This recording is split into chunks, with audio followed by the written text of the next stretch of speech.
Pam ti'n credu bod ni'n bwysig bod ni'n neud i'r ymgyrch hon, Sage? Dwi'n meddwl bod o'n bwysig i normaleisio pethau drwy just siarad amdano fo. Ti'm yn gwybod bob dim dy hun, dyna pam ti efo ffrindiau. Felly, mae'n gallu helpu chdi gwybod os mae beth ti'n neud yn iawn neu ella ti angen help efo rhywbeth. Mae'n gallu neud lot o wahaniaeth.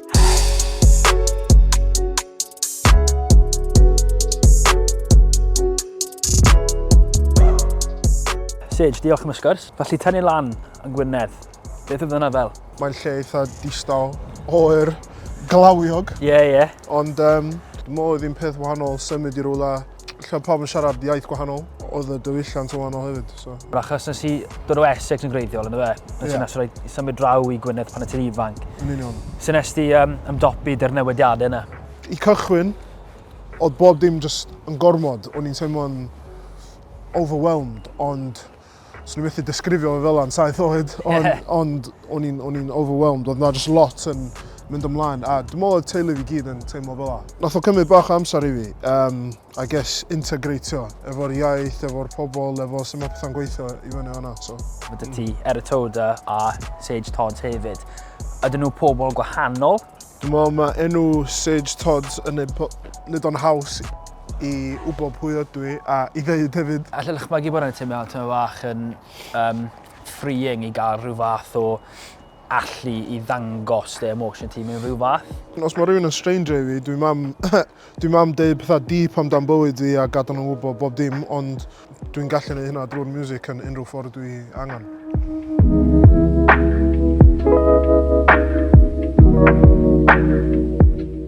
Faint ydy cerddoriaeth wedi cael dylanwad ar dy fywyd i?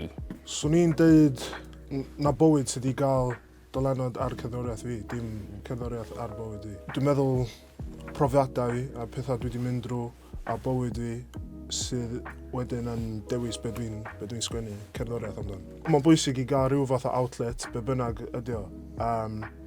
Ac i fi, cerddoriaeth oedd o, achos o'n i'n mynd drwy lot o profiadau drwy'r ysgol, a ti'n methu cwyno'r un pobl sy'n creu y broblem. Felly, rhaid i chdi ffeindio ffordd arall i delio fo. Fatha fel proses cathartic o ryw fath, ffordd i just gallu cael gwared o'r emosiynau mewn ffordd sy'n eitha iach. Dim gael gwared, ond defnyddio. Iawn, oce. Dwi'n yn flin drwy'r amser, dwi'n yn meddwl amdan profiadau negatif yn bywyd fi drwy'r amser. Dwi'n meddwl mae'n peth beryg i cadw rhywbeth tu mewn.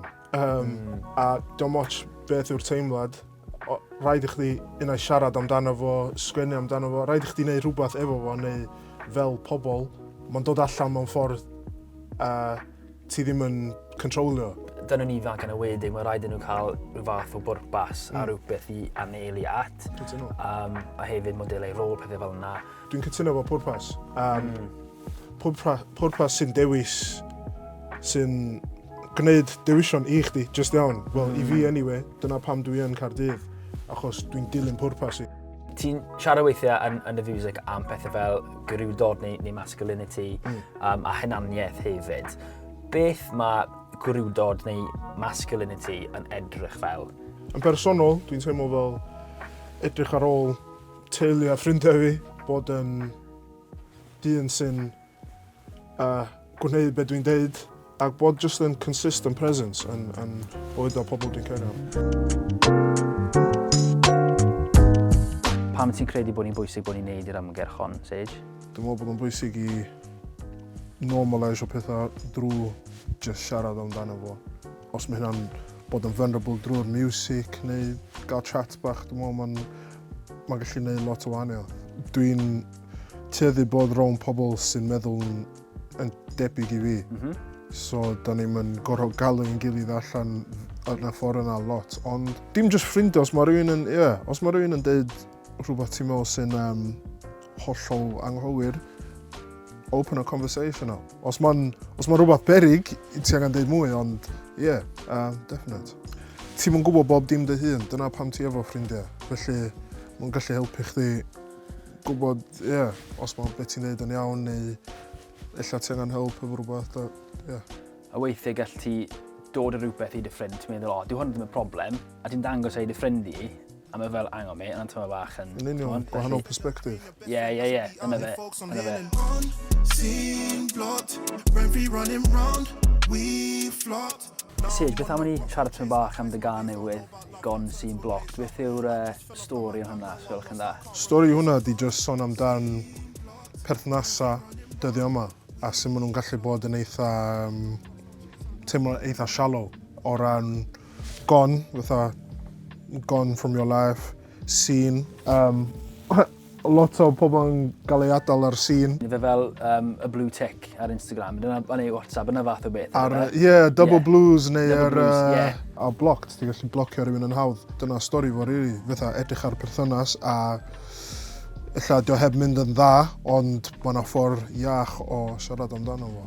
Pam ti'n credu bod hi'n bwysig bod ni'n dangos bod pethau fel yna, sy'n rhaid i ni bod fel macho, bravado, pryd ni'n delio dy pethau fel break-up er enghraifft. Mae pawb yn gwybod bod nhw'n gallu bod yn galed.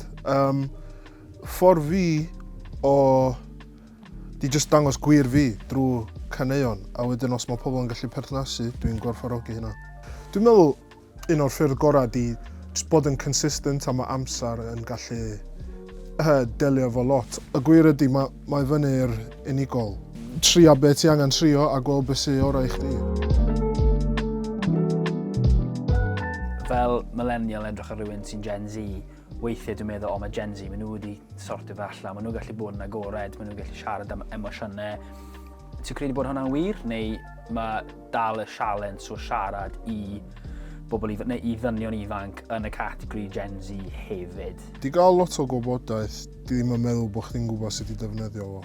O profiad fi, dwi'n meddwl bod ni'n dda yn siarad, ond mae jyst yn ffeindio beth sy'n dda i chdi am personol, fel dyn ifanc hefyd. Dwi'n meddwl mae lot o dynion ifanc yn mynd i'r gym a ffeindio ffyrdd i delio efo emosiynau nhw yn fanna. Mae rei dwi'n ysgrifennu music, mae rei yn neud gwahanol pethau, so mae'n ffeindio beth sy'n dda i chdi.